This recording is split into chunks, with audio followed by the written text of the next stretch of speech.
Salatu wassalam ala nabiyyina Muhammad wa ala alihi wa sahbihi ajma'in.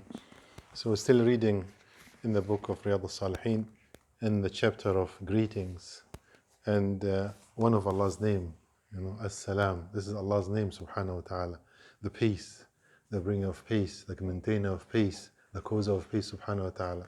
And this Islam, even the name itself has peace within it, peace internally and externally. And of course, we show that by greeting each other, by saying Assalamu alaikum. I wish you peace. I'm praying for you that peace may resonate from you, emanate from you, surround you, be in your life. The Prophet ﷺ used to say salam even at night when the people are asleep in the house, when he's coming to the house. So this is Al-Maqdad radhiallahu anhu, he says, كنا نرفع للنبي صلى الله عليه وسلم نصيبه من اللبن فيجيء من الليل فيسلم تسليما لا يوقظ نائما ويسمع اليقظان.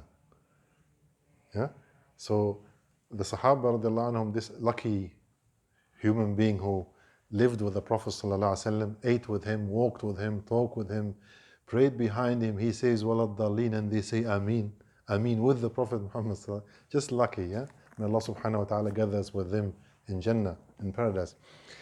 One of them saying that they used to, traveling together, they used to be together. And so the Prophet ﷺ will have 2 partners, 3 partners, sleeping in a tent together, sleeping while traveling. And they used to share the food. So they will have a milk ration for the 3 or 4 of them. They will have their share and leave the rest for the Prophet ﷺ because he's very busy. He's sorting out things, talking to tribes, talking to leaders, leading prayer, solving problems. So he says he will come late at night. And he will still, they sleep, he will still say salam. But salam will not wake the sleeping person, but the person is still awake will hear him. If you're still awake, you will hear it. And there is actually a very funny story from Al-Maqdad radiallahu anhu. Al-Maqdad, he says, they were not rich and they didn't have fridges and stuff to keep the food. So whatever they have is just fresh. The milk is fresh.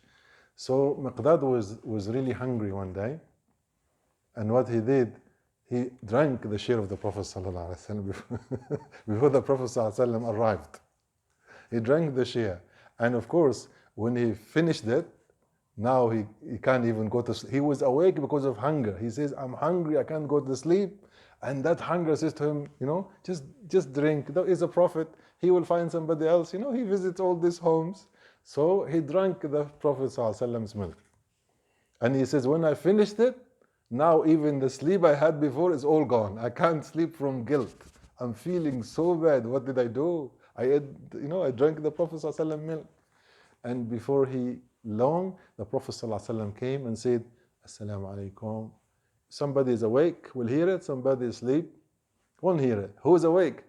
The one who narrates this hadith, he says the Prophet ﷺ came and the Prophet went straight to his milk. And he looks at it, it's all gone. And then he makes subhanallah. Can you imagine? He raises his hand and he makes dua. He prays. He says, Allahumma ta'am man at'amana wasqi man sakana. Oh Allah, feed and give barakah and blessing and food. Never get hungry, never get thirsty, those who provide food for us. Al-Miqdad says, I can get this dua for myself. He got off the bed, rush outside, go to the farm, find the goat and milk some more. And brought it to the Prophet ﷺ. And he said to the Prophet, drink, Messenger of, have some drink. And the Prophet looks at them, suspicious. What happened 2 o'clock in the morning? You're going out to get me milk. He says, let's drink, please drink. The Prophet ﷺ drank, and now Al-Maqdad fall down in his back laughing. Happy. He says, I won the dua of the Prophet ﷺ. The Prophet says, come on, tell me the story. What is the story? Why you are, he says, Messenger of Allah, it was me that actually drank your milk. And he told them the whole story. The Prophet ﷺ even make more dua for him.